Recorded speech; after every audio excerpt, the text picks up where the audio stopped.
unique. Something called flash sterilization, also known as IUSS. What is IUSS stand for? It stands for immediate use steam sterilization. This itself is not, it is not considered a terminal sterilization, like we would handle it down in sterile processing where it takes close to an hour to sterilize. You crack it open, you let the steam dissipate, then you take the load out, and you cool down even more, and yada, yada, yada, yada. Okay? No, it's just really quick. That's why they call it flash steam sterilization. Also, which brings me to mind a little something tidbit, FYI, that you're going to see in the field. There's a term, flash sterilization, that they don't like to have said or used. Okay? That's going to be something that you're going to commonly call it, is flash steam sterilization. But then you're going to get, after you say that, you're going to get a new nurse that's, just because they got educated and have their bachelor's or master's or something like that, that she's going to say flash sterilization. Oh, no. Please, don't say the word flash sterilization. We don't do that here. Oh, no. Please, call it the technical term, immediate use steam sterilization. Thank you. Who are you? Who are you? I've been doing this for 16 years. I'm going to call it flash because I've been calling it flash all these years. I don't care what you say. Anyway, so you're going to see that a lot. At any rate, you're going to see it also called either or. Okay, so just remember either or. All right. So, but the most important thing on this, sometimes usually they're located adjacent to the operating room in something called an SSR, which stands for a substerile room, okay? So in your substerile room itself, it's usually between two rooms sometimes, okay? It could be between, so there's room 1 and 2, and then on the other side of the hospital, on the other side of the core, there's room 3 and 4. It's right between those two, okay? So they kind of share it. They can share it if they want to, that little tiny closet substerile room. And you'll see it. So that unit that's back there, that we're gonna, for the final, we're gonna simulate as saying, hey, that's our actual autoclave sterilization cycle that you can see in your sterile processing room. But that little small autoclave that's back there, that once upon a time, when it was functioning, that was a flash sterilization deal. That's what that was, okay? So, that's what that was at any rate. We're gonna simulate saying that's an autoclave steam sterilization deal for our final, just to say it. At any rate, the appropriate use for any kind of item is used only in emergency situations when a one-of-a-kind instrument was contaminated. If it goes under contamination and it's one of a kind, you can't do without it in that surgical procedure itself, you have to flash it. Okay, it's not because, it's the doctor's favorite, I kind of like it, I would rather want to have it or something like that. No, you can't do without it. And they actually drop on the floor, something like that. Okay? At any rate, it's not a substitute for insufficient inventory or anything like that. Your entire flash cycle itself lasts for about an average of 3 minutes exposure. It's even shorter than 4 minutes, believe it or not, sometimes, usually. An average of 3 minutes exposure time frame and only a 10 to 12 minutes total. Completely total. And it has a very little, if almost no dry time. Yeah, it's just like, boom, just really quick, 10 to 12 minutes exposure time. And you might still need to submerge it in water, in sterile water after it comes out. Okay, why? Because it's still going to be very hot when it comes out. So, in the field, another thing you're going to see is a doctor saying, okay, how long is this going to take for it to go under the flash? It's like, well, the whole cycle lasts about 12 minutes, sir. Okay, I can wait exactly 12 minutes. Hold on. What makes you think you're going to be able to touch it when it comes out of that steam? It's like, you're going to probably have to submerge it in the sterile water when it comes out because it's going to be very hot. I'm not caring about burning your silly hands. I'm caring about the patient itself. You're going to want to let it cool down for a second too after it comes out. So what's the temperature in this then? It's still about 270. It's still All 270? the time. I didn't give it time to still warmed up. I didn't know if it was higher Yeah. since it was the flash. No, that's a good question actually. Usually not. It's still about 270. Okay. Yeah, at all times. Okay. So, the containers itself, ARN recommends using a flash container. That's just one of the many brand names called a flash pack. You're going to see that as a popular brand name itself. The thing called a flash pack itself, it has a little container thing. And those are kind of nice because if you have to carry it, it's not contaminated. It's like secure in its own flash pack, its own container. So the approach of having an open pan, and we'll show you what that looks like when we go into lab today, that open pan thing, it has a little hook thing that goes underneath, and you have to kind of carry it through the whole deal. Those are a little bit dangerous, because like, oh shoot, I hope I don't drop this darn thing. Okay, but if it's in a flashback like that, that's a little bit more secure and safe. At any rate, the flash sterilization items in this case are difficult because they have no protected wrapping, if they're open. But if they're in a flashback, it's a little bit better, okay? They are developed to protect devices throughout the sterilization device, to transport through a core within the OR. But if you're gonna use these, the containers should be cleaned after each use. Just, you don't forget about that, because a lot of nurses or circulators, they'll open this up and like, cool, we got this item done, let's continue on with the rest of the surgical procedure, and they forget like an hour or two later, like, oh shoot, I used a flashback. Go back and clean it. Why do you do that? I mean, at least wipe it down with some moist, warm soap and water, rinse it and dry it, and good, now it can be used the next day in case you happen to have something like this, okay? So there's that. The valve sterilization itself, under IUSS, it's one of those sterilization incorporates something called an express cycle, but it's with the device that's a single sterilized packaging for a single ply wrapper. But the porous items and items with lumens cannot be processed within the cycle, so that's one thing we don't really care about. You're not going to see a whole lot on this express cycle we talked about. At any rate, the express cycle is intended for use of the OR. It's not used for CSSPD. To include documentation, the sport testing itself at least weekly, but preferably daily, within this thing called IUSS. It's usually designed with a blue cap, okay? Why? Because the blue cap itself is associated with gravity displacement. So usually, an immediate use steam sterilization deal itself is designed for gravity displacement. Usually, not always.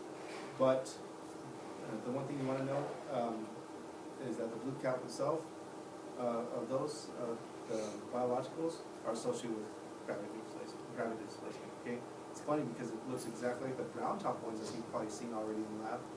Okay, it looks exactly the same, and it has the same biological sport, that being Geobacillus stercomoculus.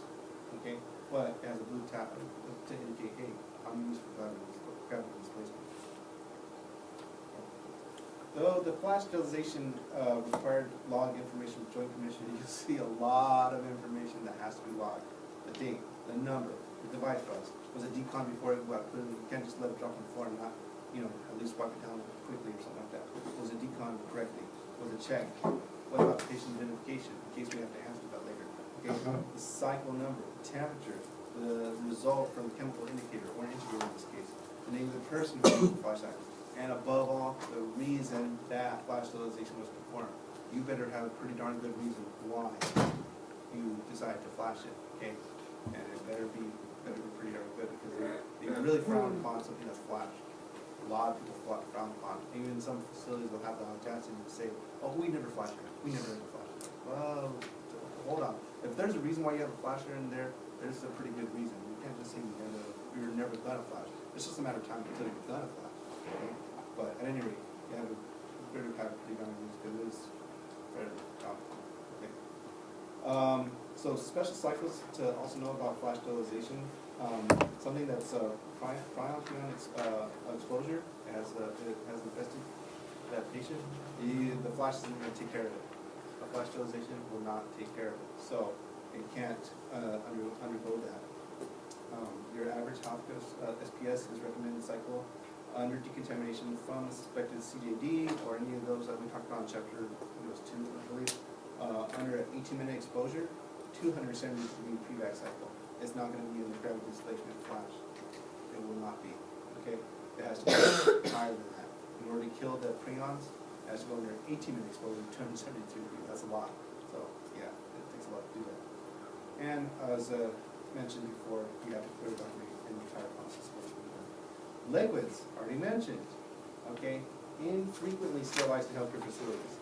Very infrequently. I have never sterilized a liquid. I've seen it done, but I've never sterilized an actual liquid itself. It has to be done, specially done, and still has biological indicator protocols. But general liquids can only be processed in gravity displacement, as we already mentioned before. Okay. Steam quality. Let's talk about something called dry steam. But don't get that confused with dry heat, okay, it's different, completely different. Dry steam itself is the absence of water, so the absence of, it's getting dried out, okay? Also called superheating, okay? The dry steam is when the temperature is too high relative to the temperature in the steam cable itself. So steam pressure is too low, so you're not getting adequate water supply. But that's usually a facility-based issue. Okay, the facility itself, for some reason, isn't supplying enough water to it. Is that gonna be something on you? No, you don't have a whole lot of control over the water that's gonna be set into the autoclave sterilizer themselves. You don't turn on and off anything, unless it's something like that, then that's on you. That right there is something I was used to in the field, when I was in Iraq. It's called we called it Big Bertha. Anyway, on the back of those, when we would have to monitor the water itself. We would have to actually pour the water behind it and everything like that, and open it, crack it open, and do different levers and everything. Those are good. They never get us a day's trouble. And they would work just as fine. But yeah, we would have to actually monitor the water behind there and control it. If it didn't have enough water in there before you even turn it on, you're kind of messed up and you're gonna destroy that unit. So, but that would be an example of dry steam, whether it's on you or not. But at any rate, again, don't get dry steam, which is an actual bad issue of using dry heat. Dry heat is an actual preferred method of sterilization. It's an actual recognized method of sterilization. It is preferred for sterilization of gauze strips, aluminum or aluminum foil, some liquids, and powders, mainly powders and aluminum is what you're going to see here. So we're going to talk about this a little bit more later on this chapter or next week, okay? So that's going to go away. Okay. Wet packs, oof, gosh, they just piss you off too. Facility related when it comes to wet packs, and sometimes it is a facility-based issue that, okay, the sterilizers are messing up because of improper installation. Okay, there's a non-function trapped in the steam line, maybe it got clogged with who knows what, maybe debris, or maybe those, if you stamp your stamping things and you do it before the thing goes, that's why they kind of frown upon it, like, don't do that, because if that stamp falls off and it goes down to your drain line, it loves to do that, it'll get clogged up with those, it really will. So, it could be that, malfunction of drain check, okay, too much water, or too little for that matter in the boiler, that could be something facility-related issue. Okay, you have no control over that except for reporting it, because you keep getting wet packs. But what if it was something about you? Something on you because you didn't load it up correctly. That's where the wet pack can happen, okay? So that proper placement of the instrument is key to avoiding a wet load. How are you gonna avoid it? Well, let's talk about a wet load defined. We have already talked about that. It is when water pools, or maybe even excessive moisture. It doesn't have to be water visually seen. It could be excessive moisture on the set, or a number of sets, upon the completion of the steam sterilization due to insufficient drying time. Okay? So, some of the causes above any, so you see in the pic number 1 right there, please don't do that. It's a rigid pens placed directly on top of a wrapped item. You ever do that? No, there's no room in there for it to breathe from that rigid pen on the bottom versus that wrapped item right there. They just do it right on top of the other. I would hope to never see that in my life. Pic number 2, the rigid pens placed directly on top of each other also. So there's no room there. One is placed right on top of another. Right directly on top of another, just flat on top of another. So the steam wouldn't get to that, right? No, it wouldn't. The steam might accidentally get, the steam might get to the top right here in that filter area, sure. And on this bottom one, it would go from the bottom up. But the But is middle it one. gonna end in between these two? No, it's not. So you wouldn't want to do that. That's ridiculous, okay? So it's another thing that could happen, which we would hope to never see.